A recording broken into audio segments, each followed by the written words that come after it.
buenos días, son las 11:05 de la mañana exactamente y ayer tarde, muy tarde, el juez adelantó lo que iba a decir sobre Enrique Cornejo y los otros implicados en el tema Lavallato, que tuvo audiencia varios días. El juez Juan Carlos Sánchez Balbuena adelantó que no dictará 36 meses de prisión preventiva en contra de ellos. Lo que dice es que no se han visto cumplidos porque los elementos de convicción no son graves ni fundados y tampoco se acredita el peligro procesal. Eso ha dicho el juez ayer tarde, como les digo, muy tarde. Esta es noticia de hoy entonces, pero también tenemos otras noticias. Esta mañana, a través de Exitosa, el presidente de la comunidad de Fuerabamba, Gregorio Rojas, resaltó que han vuelto a confiar en el Estado y el gobierno para que los ayuden a solucionar los problemas que mantienen con la minera MMG Las Bambas. Se compromete delante del pueblo otra cosa y que diga ahora otra cosa de atrás, no creo. Y lo sigo confiando. El pueblo ha confiado desde ese momento en el señor Salvador y otros ministros que legítimamente nos va a ayudar a solucionar las problemáticas que tenemos del archivamiento de los denunciados y también en todo el proceso que tenemos en los 9 puntos. Tiene que estar junto con nosotros el Estado peruano de hoy para adelante. Ese se ha comprometido y reconoció los errores que el Estado peruano no estaba junto con nosotros desde 2004 hasta 2018. Rojas afirmó además que tiene prohibido comunicarse con los dirigentes de otras comunidades y además también de sus asesores, los Chávez Sotelo, que van a ser excarcelados en las próximas horas.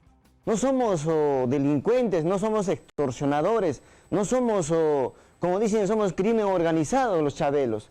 Pero sin embargo, a nosotros nos han tildado de esa manera y dentro de eso nos han prohibido para comunicarnos con los hermanos Chávez. Para comunicarles podemos, ni siquiera con mi hermano vicepresidente, que es actualmente junto con, es una dirigencia que llevamos en este cargo. Es decir, usted puede estar en una asamblea con Edison Barra, no puede hablar con él. No puedo hablar, ni con la señorita Noemí, que es también... Claro, Noemí. No se puede hablarse, pero cómo es un abuso de autoridad que nos hace a nosotros. Y sobre este tema, el fiscal coordinador del crimen organizado, Jorge Chávez Cotrina, aseguró que las investigaciones contra los hermanos Chávez Sotelo corresponden a hechos concretos. No le podría decir a usted que es información falsa, porque los actos de investigación están ahí los actuados, ha habido registros domiciliarios, se han encontrado explosivos, se ha encontrado una serie de acciones, o sea, la Fiscalía no inventa esos temas, o sea... Y por su parte, Jesús Chávez Sotelo, hermano de los ex asesores de la comunidad de Fuerabamba, negó esta versión de la Fiscalía. No pueden decir que mis hermanos han encontrado explosivos. Mentira. A ellos no les han encontrado explosivos. No pueden llenarse la boca sin antes leer el expediente de todos los allanamientos que han hecho a las casas. De forma abrupta, ¿cómo es posible que cuando entren a la casa de mi madre encuentren municiones? Pero para llenarse la boca a los demás canales periodistas, no es así, señor Lucas, no es así. A mis hermanos no les han encontrado explosivos. Asimismo, Jesús Sotelo aseguró que el único delito de sus hermanos fue chocar con los intereses del Estado. Mis hermanos están con la frente en alta. ¿Pegados? Sí. ¿Maltratados por el Estado? Sí. Pero yo les he dicho, con la frente en alta. Ustedes no han hecho nada. Solamente ustedes han chocado con el Estado. Al chocar con el Estado han chocado con intereses de por medio. Pero la verdad va a salir a la luz, señor Lucas. Sin embargo, para el fiscal coordinador del crimen organizado, Jorge Chávez Cotrina, la liberación de los acusados por el presunto delito de extorsión no significa que sean inocentes. Como yo le expliqué en su momento, una cosa es ser abogado, que está en todo el derecho, todos los abogados tienen que defender, y otra cosa es asusar a la población a cometer actos ilícitos. Ese es el tema en concreto. Ahora la sala ha dispuesto su libertad, es decir, han establecido que continúe la emisión en comparecencia. Nosotros no estamos de acuerdo con esa resolución, pero como hombres de derecho tenemos que respetarla, obviamente. Tenemos información en vivo desde Ventanilla con Álvaro Tapia. Álvaro, cuéntanos, ¿estás con la ministra de la Mujer allá? sin estudiar. Así es, gracias. Nosotros nos encontramos en Ventanilla, donde la ministra de la Mujer y Poblaciones Vulnerables en estos momentos viene conversando con más de 500 lideresas para la prevención de violencia contra las mujeres e integrantes del grupo familiar. Ella pues de esta manera ha llegado hasta esta zona de El Callao para de esta manera tratar de prevenir la violencia. Vamos a escuchar las declaraciones de la ministra de la Mujer, Gloria Montenegro. Punto de vista dejemos de estudiar. No permitamos que la niña falte al colegio y cuídenmela bien para que realmente no solamente asista, sino que le guste estudiar. Abran los espacios para que les guste el colegio, para que les guste su profesora, para que les guste estar aprendiendo. Ese va a ser el mejor bien que le hagamos a nuestra familia y al Perú. No permitamos que ninguna familia deje de estar inscrita. Si es que tiene un trabajo formal, estará en el Seguro Social, pero de lo contrario, tenemos que inscribirla en el Sistema Integral de Salud y para eso les abrimos las puertas también para apoyarlas en sus papeleos, para que todo se resuelva lo antes posible. Quiero decirles también que es vital que nos unamos, porque muchas veces cuando nos y entonces la declaración de la ministra de la Mujer y Poblaciones Vulnerables, que continúa realizando esta actividad en Ventanilla. Informa Álvaro Tapia para Éxitos. Bien, Álvaro, muchas gracias. Es importante esos encuentros con madres de diferentes partes y esperemos que esto se extienda a otras partes del país a donde muchas veces el Estado no llega, donde no llegan estas reuniones y estas capacitaciones que son importantes para las madres, para los padres, para los profesores, para que pueda eliminarse de alguna forma la violencia contra nuestras niñas. Vamos a hablar más adelante sobre lo que congresistas de varias bancadas han estado hablando el día de ayer y es el proyecto de ley 980 que ingresó como trámite documentario en el 2017 y que todavía no se ha visto.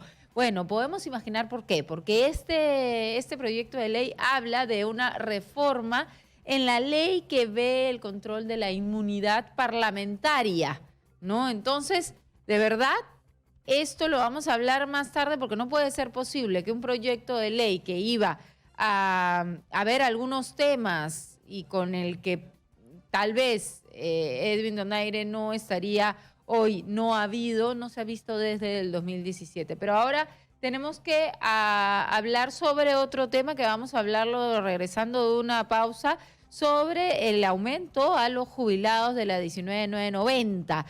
Muy criticado aumento, vamos a ver si hay razones en verdad para criticarlo o no, con José Cadillo, experto en pensiones. Pero vamos a un corte y regresamos de inmediato, no se mueva.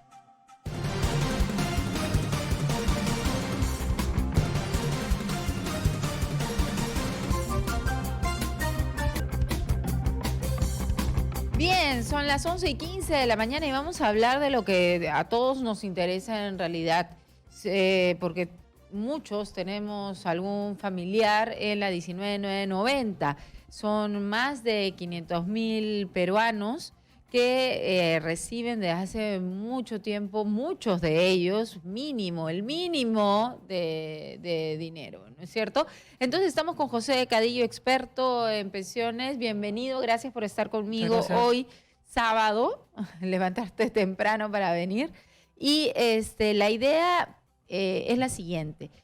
¿Se puede decir que es beneficioso para los jubilados después de 18 años recibir este aumento? Vamos a la gente a explicarle, ¿no? Después de 18 años se ha aumentado 85 soles para los que recibían 415, con lo cual pasarán a recibir 500, ¿no es cierto? Y para los que recibían 857 van a aumentarle 35 soles mensuales, con lo cual van a recibir 892. Después de 18 años que hagan este aumento, ¿está bien? ¿Soluciona en algo el problema? Bueno, considero que en cierta medida un reajuste siempre es positivo en el aumento de las pensiones de los jubilados, y en realidad este aumento es para los pensionistas por jubilación, invalidez, ascendencia, orfandad y viudez, ¿no? Sin embargo, esta reajustabilidad todavía es un principio, con ese mismo nombre, principio de reajustabilidad de la pensión, en el sentido que el gobierno debe adecuar y reajustar la pensión periódicamente, ¿no? Sin embargo, 18 años es excesivo. Ahora, los aumentos obedecen pues, a un estudio previo del Ministerio de Economía y Finanzas y, bueno, el presidente y el Consejo de Ministros es el que aprueba al final esta medida, ¿no? Ahora, ¿por qué el otro día estaba acá un dirigente de jubilados, ¿no?, de una asociación, y nos contaba que sí hay personas que reciben como 4.000 soles y hay otras personas que reciben pues mucho menos, que de 400 también, ¿no? ¿Por qué sucede esto? Bueno, en principio, el régimen pensionario del decreto ley 1990 tiene un tope mínimo y un tope máximo. El tope mínimo antes era 415, subió a 85 a partir del 1 de junio, a ser 500 soles, y el tope máximo era 857.36. Ahora han reajustado a 35 soles más y redondeando, porque la norma lo da, a 893. Nadie puede percibir de la 1990 una pensión mayor a esa. Quizás lo más probable es que el dirigente se refiera a otro régimen pensionario, por ejemplo, la 2530, ¿no? En la 2530 sí recibe... Ahí sí es distinto, ¿no? Pese a que hubo un tope o por mandato legal hace muchos años, un reajuste en el monto a percibir, ¿no? Pero sí, en el 1990 no se puede percibir ahora, a partir del 1 de junio, más de 893. Ya, y lo que no nos queda claro es lo siguiente. También nos ha hablado este dirigente sobre decretos y sobre sentencias que manda que en realidad los jubilados deberían recibir el sueldo mínimo como tope mínimo, ¿no?, de su jubilación. ¿Por qué esto no se hace efectivo? El tema y el problema en realidad con la ONP, la Oficina de Normalización Previsional, es tema presupuestal, ¿no? Que también inclusive el Poder Ejecutivo es quien, por medio de un presupuesto, por medio de un informe del Ministerio de Economía y Finanzas, es que elabora un estudio y en base a eso aplica los aumentos, como por ejemplo el caso de la revolución minera vital, que todo es en base pues, a estudios y a intervenciones del Ministerio de Trabajo inclusive, ¿no? Pero en caso de pensiones, este aumento no puede ser mayor precisamente por el tema del estudio que ha hecho el Ministerio de Economía, ¿no? Ahora, considero que en realidad el monto debería ser mayor porque una persona jubilada que con todos los gastos de salud que considera este estado ya de edad, pues debería percibir un monto mayor, ¿no?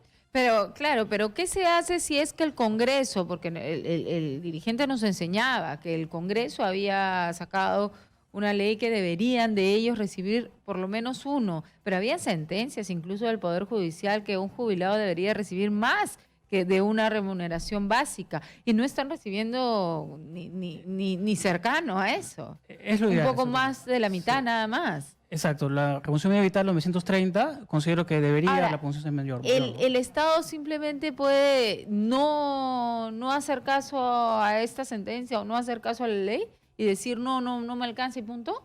El Estado debe ejecutar la ley, ¿no? Ajá. Y la ley, en este caso de la 1990 en especial, tiene un tope máximo, que ahora ha aumentado un poco. Debió haber sido más, sí, pero todo depende de qué análisis se han efectuado previamente. Y en relación a las sentencias, siempre y cuando no sea de observancia obligatoria o un precedente vinculante, puede apartarse de las mismas, ¿no? Puede apartarse simplemente. Claro. Si es un precedente vinculante, una sentencia de observancia obligatoria sí tiene que cumplir, ¿no? Entonces eso es lo que para eso tendrían que luchar los jubilados, para atender ese tipo de sentencia, digamos. Claro, sí es. Bien, ¿desde cuándo rige este aumento? A partir del 1 de junio.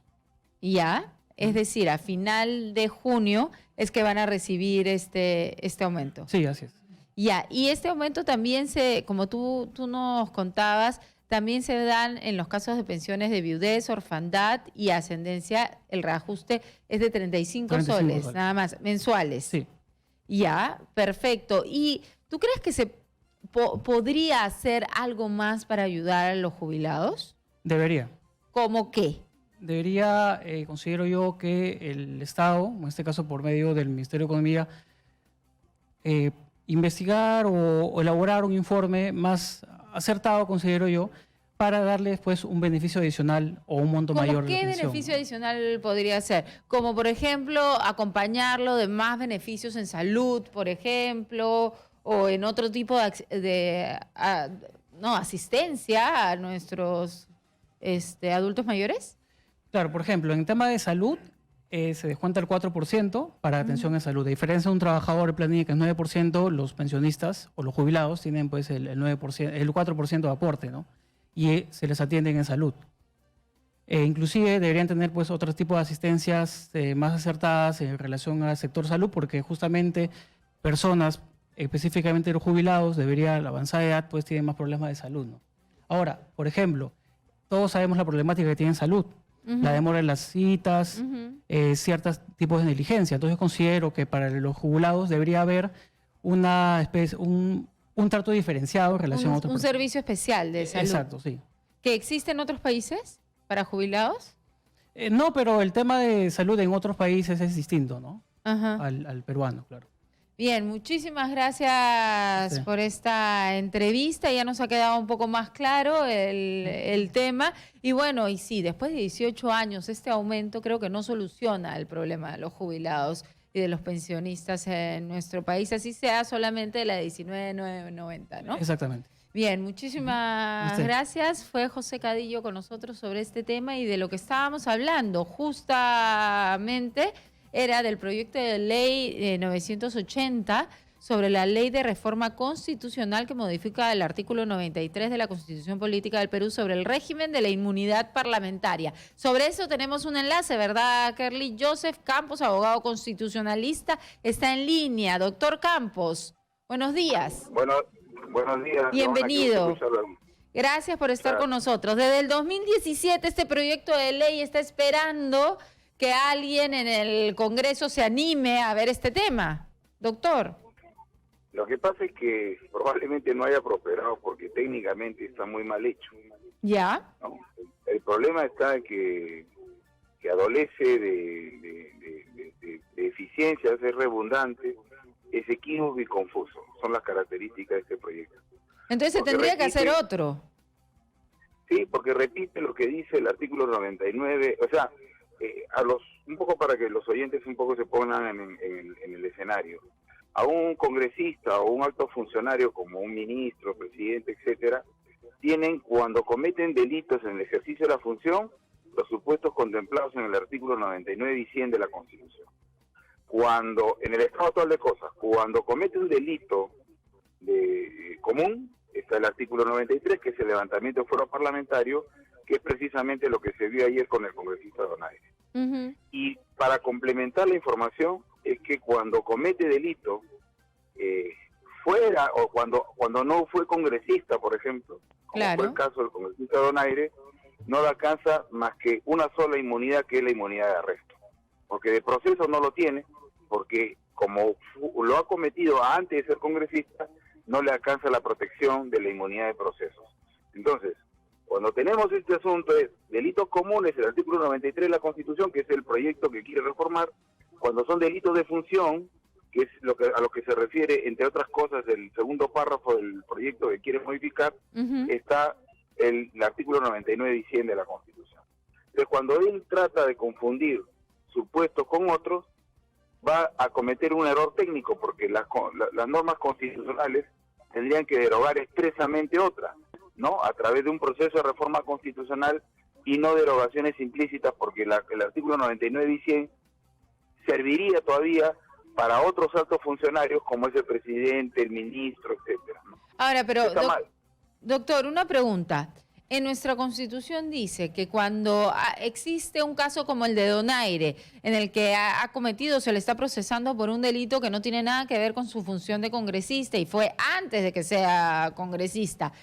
De todas maneras, el levantamiento de la inmunidad tiene que pasar por la comisión y por el pleno. No debería ser automático y simplemente el Poder Judicial poder procesarlo, sentenciarlo y arrestarlo la policía si es que hay una sentencia condenatoria, sin que el mismo Congreso tenga que ver el levantamiento de la inmunidad. Por supuesto, lo que pasa es que hay una mala práctica parlamentaria, que cree que todo tiene que irse a la Comisión de Fuero Parlamentario.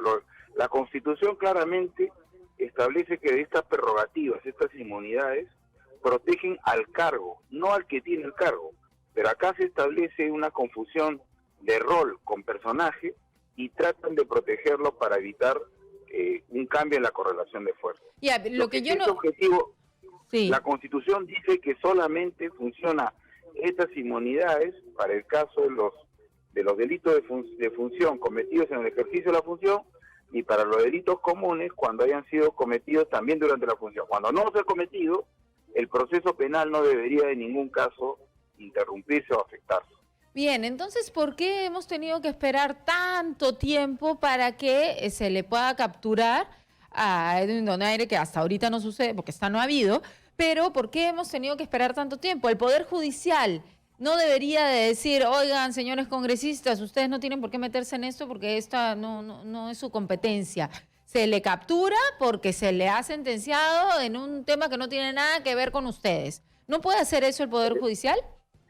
Lo que pasa es que lo único que le subsiste, o sea, al congresista Donaire, ¿no? Lo procesaron con normalidad porque el delito fue cometido antes que sea congresista. Sí. Lo único que quedaba pendiente era una inmunidad de arresto, que es la que se ha levantado ayer. Y efectivamente el artículo 25 del reglamento del Congreso dice que para que puedas arrestar a un congresista tiene que haber una decisión firme. Y recién ha ocurrido el supuesto de la decisión firme, que es que cuando ya se confirmó la sentencia de primera instancia donde se estableció la responsabilidad penal del congresista Donaire. En la primera instancia le dijeron 5 años, 6 meses, y en la segunda instancia le han reducido 6 meses, con lo cual mantiene 5 años y está inhabilitado por 2 años y medio, con lo cual este levantamiento de arresto ocurre en varias cosas. Primero, se cumple lo que dice el reglamento.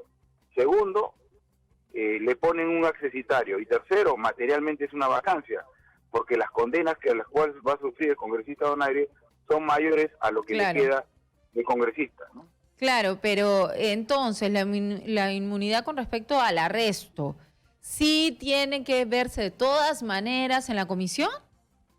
¿Y en el pleno?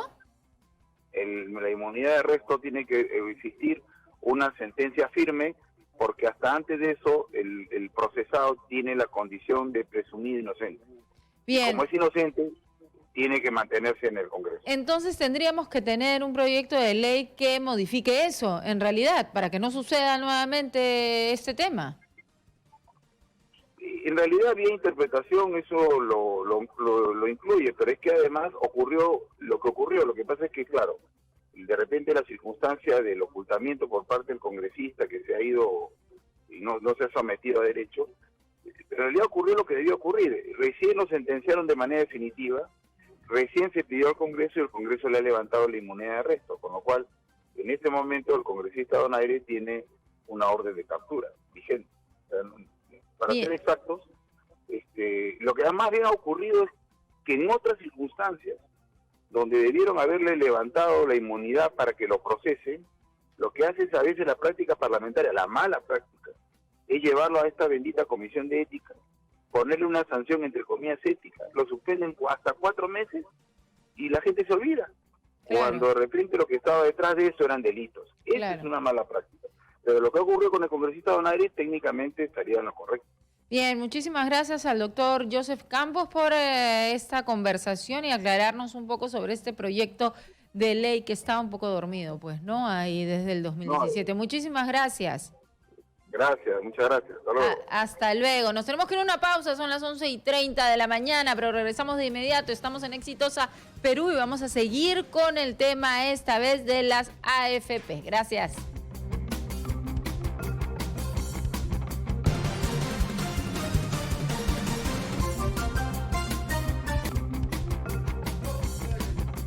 Y 33 de la mañana, poco de un mes de haberse aprobado en el Pleno del Congreso. Este viernes 3 de mayo el Ejecutivo promulgó ya la Ley 3939, que establece de manera permanente el REJA, que es el Régimen Especial de Jubilación Anticipada, y que permitirá a personas entre 50 y 55 años, dependiendo del género o del sexo, para no utilizar la palabra polémica género, jubilarse anticipadamente, pero cumpliendo con ciertos requisitos. Y sobre eso vamos a hablar esta mañana con Gabriel Bustamante, que ya está con nosotros. Buenos días, bienvenido. Bueno, muy siempre un gusto tenerte de manera, Giovanna. Muchas aquí gracias. en Exitosa.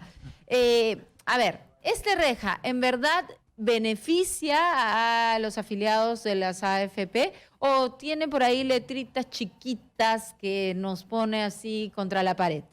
Este reja, Giovanna, es un derecho que ya habían obtenido los peruanos hace muchos años y que el presidente Vizcarra lo truncó el 31 de diciembre del 2018 y paradójicamente a partir de esa observación que hizo empezó a caer su popularidad.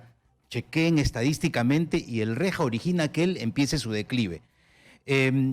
Esta ley, que significa régimen especial de jubilación anticipada, significa que si el aportante, que por ejemplo estuvo de los 20 o 25 años, ya no trabaja, a los 50 años las damas y los hombres a los 55 pueden acogerse a esta jubilación anticipada. Aquí hay una observación de mi parte. Si tanto se lucha por esto del género, ¿por qué no se unifica la edad? Sí, ¿no? ¿Por qué Yo le estaba ponen pensando exactamente al hombre lo mismo. 55 y a la mujer 50? Bueno, ya está dada la Porque ley. supuestamente la mujer no puede trabajar hasta más edad. Hasta más edad, ¿no? O sea, como que la limita. Tú como ya no vas a trabajar... Bueno, pero ya se aprobó este beneficio que tiene, como tú bien dices, la letra chiquita como todo contrato, pero también tiene algunas cosas que es menester decirlo. Yo que he sido un observador muy profundo de esta ley, hay algo, por ejemplo, que el bono de reconocimiento te lo van a dar en 2 años, máximo. Antes ibas a los 55 años y tenías que esperar a los 65 años, 10 años. Y la AFP en esos 10 años te enviaba tu plata y te daba una miseria. Ahora tienen ellos 2 años. 2 años para darte el bono de reconocimiento. Exactamente. Dicen que la Superintendencia de Banca y Seguros en el artículo 2, en el 3, va a reglamentar la norma. Pero ¿qué va a reglamentar si todo está dicho?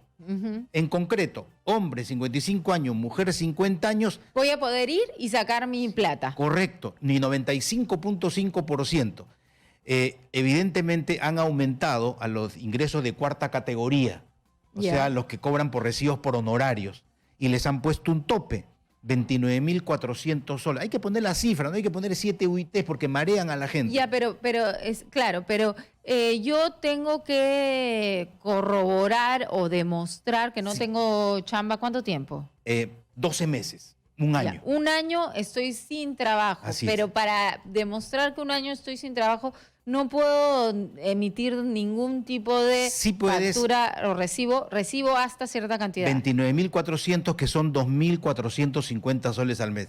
Si usted reportó 30.000 soles los últimos 12 meses, sonó. No va a poder cobrar. Y en otro régimen como factura, por ejemplo, no se puede. Factura no, porque las facturas no dan las personas naturales. Salvo que sea una empresa individual de responsabilidad limitada. Pero ellos no estarían en el reja, son las personas naturales nada más. Los que reciben pensión. Es 5ª categoría y 4ª categoría. El informal que no da factura y nada. Bueno, nadie se entera en qué está trabajando. Pero cuando hablan de la reglamentación, he escuchado por ahí, espero que la superintendencia no se avispe mucho y no vaya a cambiar la ley. Segunda categoría es cuando tú tienes un departamento. Ya, la pensión. Y cobras tu alquiler, por si acaso, superintendencia, eso no está considerado. Solamente 5ª categoría, planilla, y 4ª categoría. Cuando le dicen, la SUNAT va a decir, el señor percibe un ingreso por pensión, porque paga 5%, 3%, 5% todos los meses, eso no entra. Él puede tener ingresos de esa categoría. Puede tener alquilados sus bienes y recibir eso, y no interesa. No interesa. Eso no es trabajo, además. Así es, exactamente.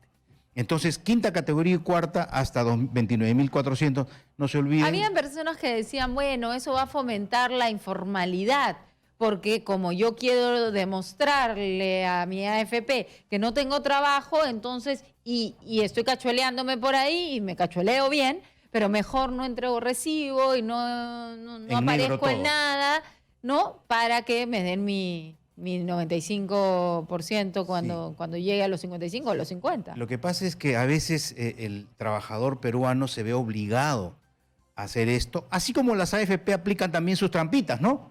Aplican sus trampitas, ellos dicen... Trampasas, diría yo. Sí, también.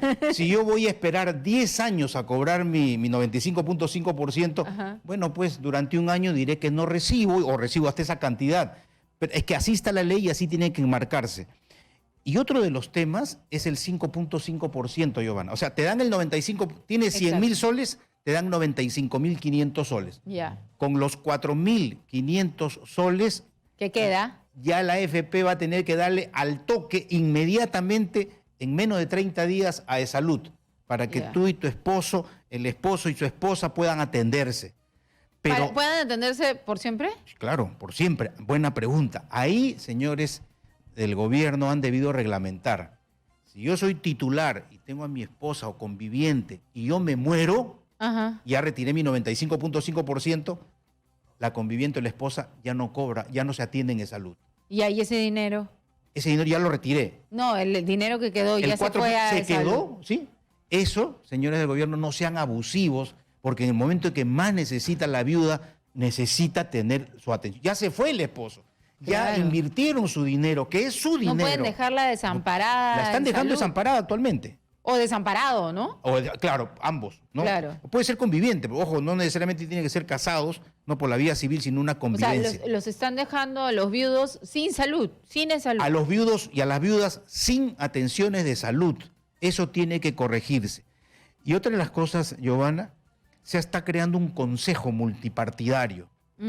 Y vuelven a cometer el mismo error. No están convocando a los 7 millones y medio de afiliados y a sus familias que manejan 162.000 millones, mejor dicho, no que manejan, sino que entregan a las AFP 162.000 millones de soles. Equivocado, ¿no? Es como si los dueños del dinero no fuesen los dueños del dinero en nuestro país. Así está legalmente. Las AFP, eso tienen que saberlo, a pesar de que hoy día han criticado el REJA. La señora Prialé, el señor de la AFP Prima, han dicho que están desmereciendo el tema de pensión. Ellos son unos simples administradores de nuestro dinero, de los fondos de los afiliados, y cobran comisiones abusivas y le ocultan al trabajador o al afiliado dónde timbean ese dinero. Le dicen que invirtieron en Graña y Montero y en esas empresas corruptas y lo han hecho perder, y perdieron. Los afiliados... No, ellos dicen que no perdemos, nunca perdemos, dicen. Pero ellos sí ganan. Claro, ellos ganan, pero dicen que nosotros no perdemos, sino que un mes después puede haber pérdidas, pero de ahí se recupera. Sí, y esto está repercutiendo en el mundo porque en Chile ya se dieron cuenta y en Chile están cambiando las normas también.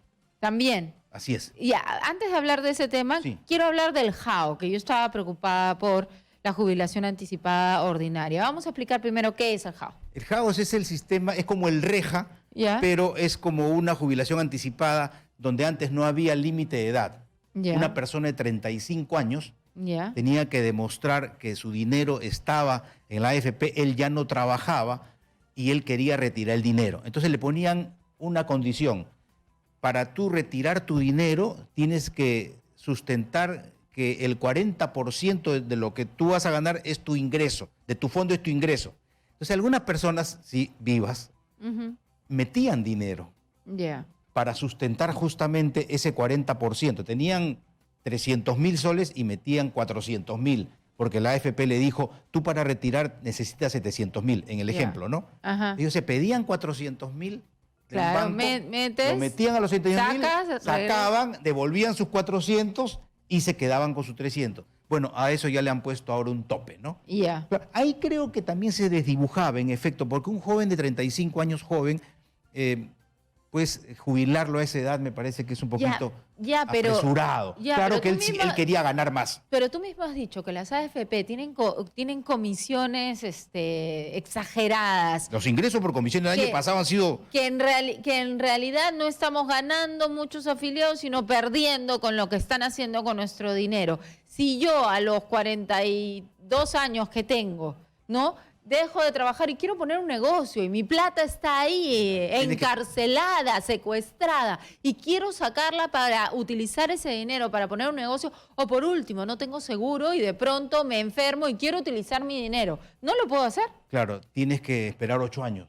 8 años en este caso, para los 50 años. Para el REJA, los 50 años. Claro. O sea, ya no hay JAO. JAO ya no hay. JAO sí hay, pero te han puesto la misma limitación en edad que el REJA. O sea, 50 años damas y 55 años varones. Bien, tenemos que ir a un corte, pero vamos a regresar a seguir hablando del tema para que me expliques además qué está pasando en Chile, ¿no? Y qué está pasando con los chilenos. Los padres de la criatura. Los padres de las AFP, gracias a ellos tenemos AFP hermano del actual presidente, en ¿no? nuestro país, y como lo tenemos además, con las características que tenemos las AFP, vino desde Chile. Ahora, ¿qué está pasando con los chilenos y por qué están viniendo a nuestro país? Nos va a explicar Gabriel cuando regresemos del corte, pero también vamos a recibir sus llamadas. Atención, atención. 467-4499, 251-9422 son nuestros teléfonos. Usted llama y puede hacer alguna pregunta a nuestro especialista para que él pueda resolver sus dudas. Vamos a una pausa y regresamos de inmediato.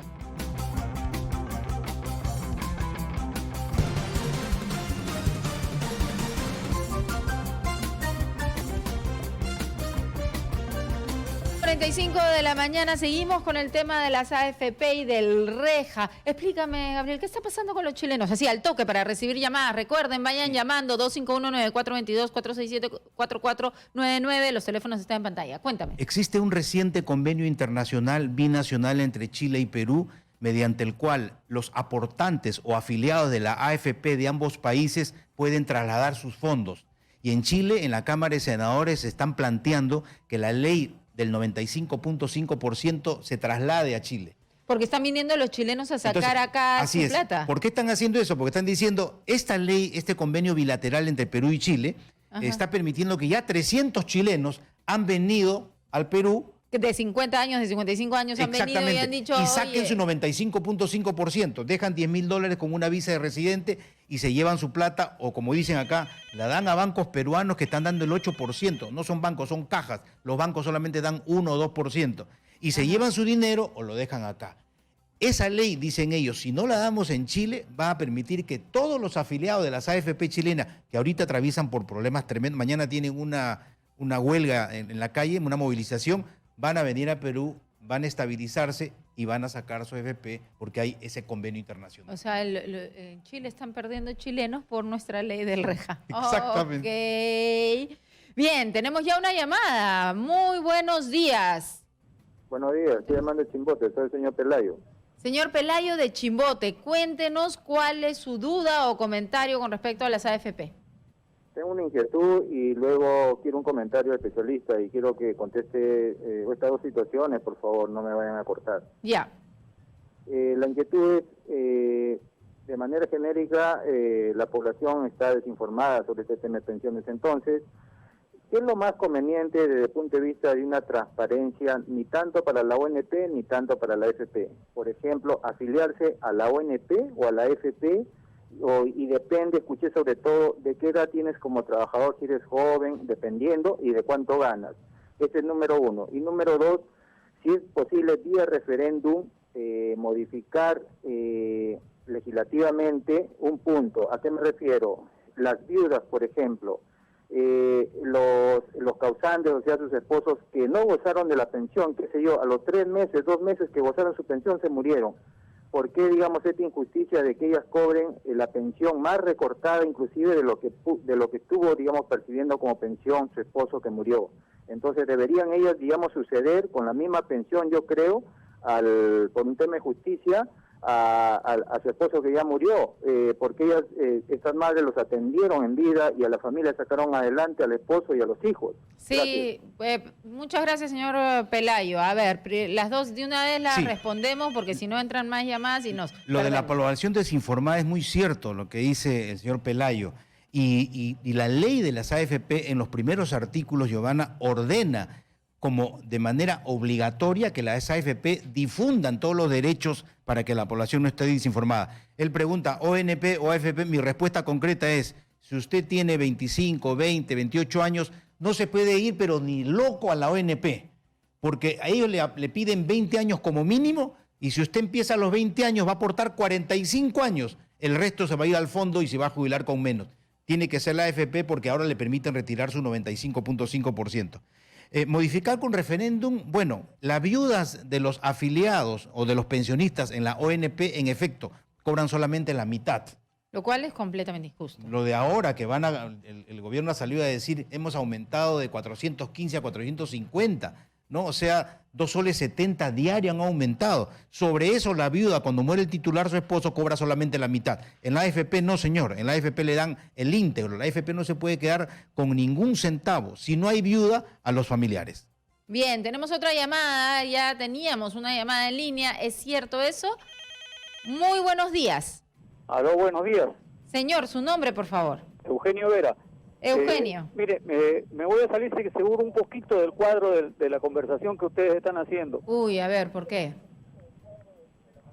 Cuéntenos. Pero, ¿sabe qué? Yo quería hacer la jubilación conyugal.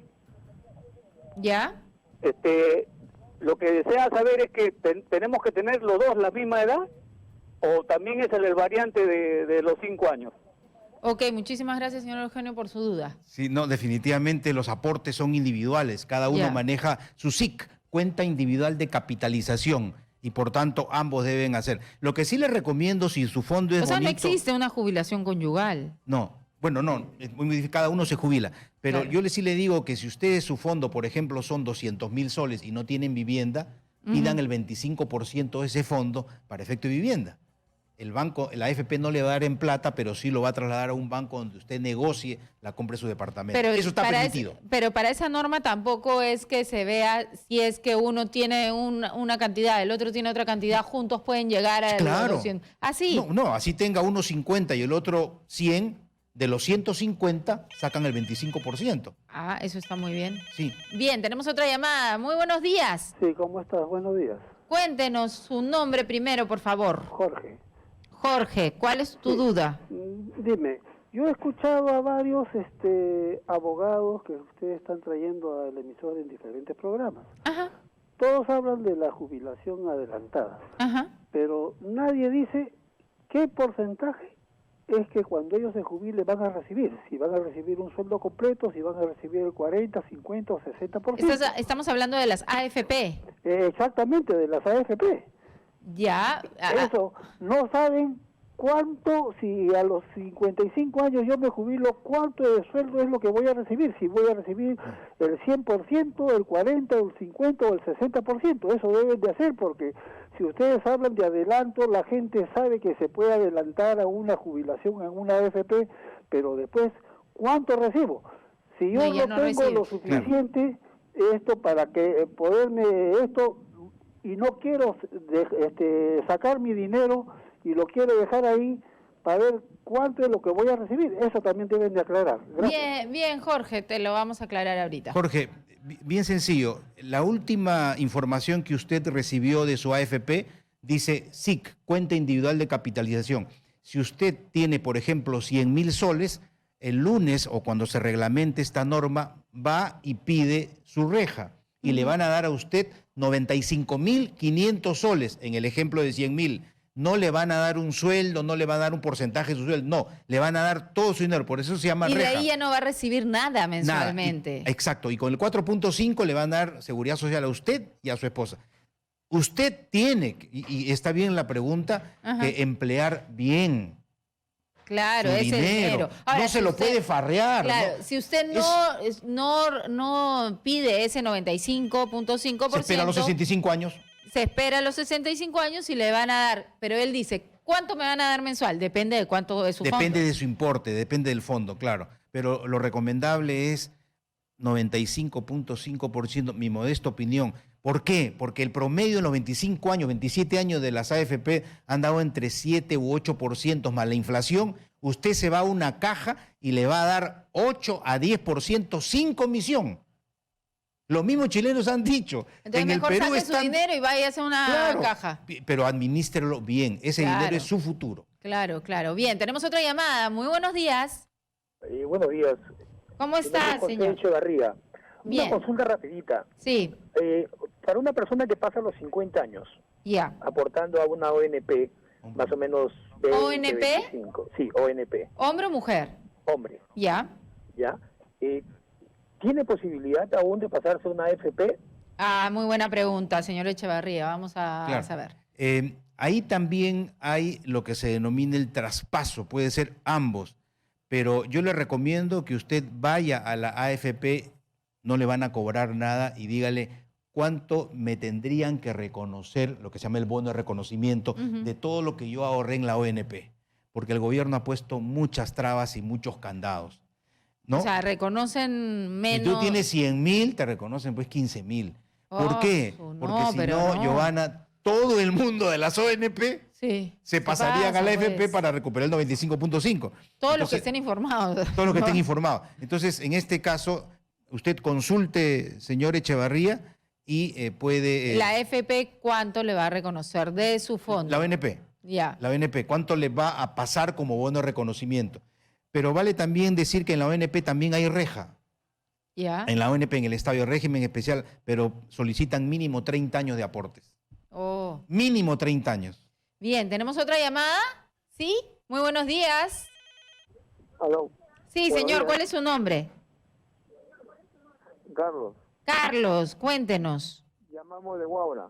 Bien, cuéntenos. Ya, escuche, el detalle es lo siguiente. Yo soy empleado público. A mí me descuentan mensualmente 78 soles para la AFP. ¿Ya? Mi sueldo normal como empleado público es 700 soles. ¿Ya? Menos del mínimo. Entonces sí, así nos pagan a todos los empleados públicos a nivel nacional. Sé que ustedes no están enterados. Hay una ley que establece un sueldo mínimo de 930 soles. Sí, es cierto eso, sí es cierto, pero desgraciadamente el Estado nos mantiene con ese sueldo a todos los servidores públicos. Con 700. ¿Dónde trabaja usted? Trabajadores administrativos, sector de educación. En educación. ¿Ya? Pero Sí, entonces, ¿usted recibe 700 soles o 700 soles es el bruto? 700 soles es la remuneración total, pero recibimos menos con el descuento de la AFP y con algunos descuentos que tenemos que pedimos a veces para poder sustentar la canasta familiar. Ya, bien, entonces, a usted le descuenta 78 por AFP.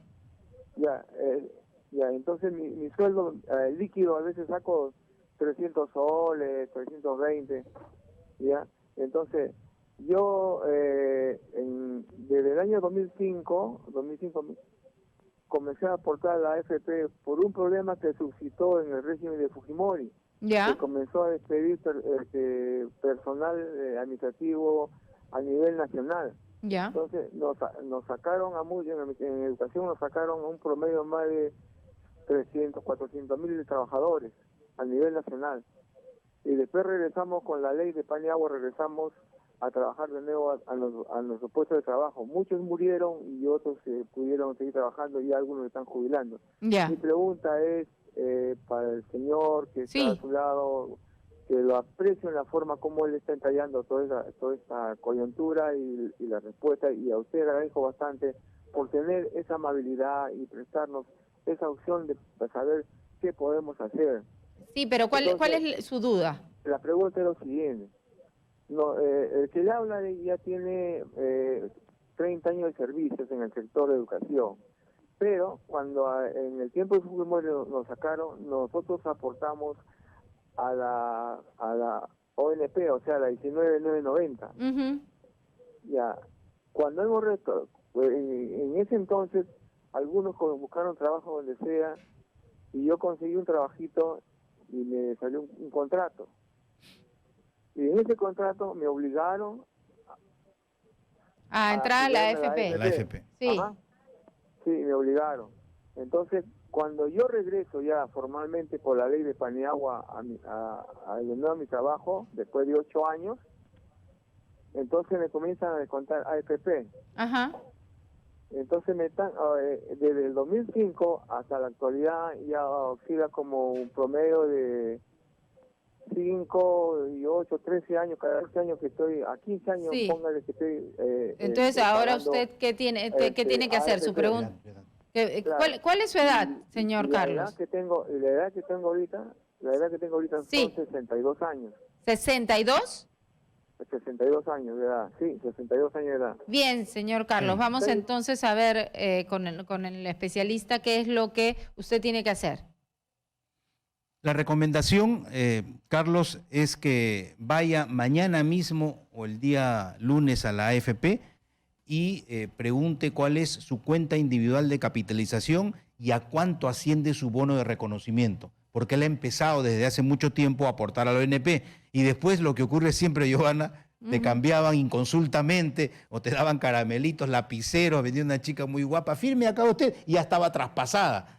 Mejor dicho, estaba el capital traspasado a la AFP. Vaya usted cuánto es su cuenta individual de capitalización y a cuánto asciende sus bonos, porque ya le faltan 3 añitos para jubilarse. Exacto. Muchísimas gracias, Gabriel, por estar con nosotros y resolver las dudas de nuestros oyentes y de nuestros televidentes. Vamos a hablar, nos queda pendiente el tema de los seguros de salud, que yo quiero conversar contigo desde hace tiempo. ¿Qué pasa con nuestros seguros de salud privados, que pagamos tanta plata y cuando vamos a la clínica tenemos que pagar y cuando vamos a la farmacia las medicinas están carísimas en las clínicas? Vamos a hablar de eso. Con todo gusto.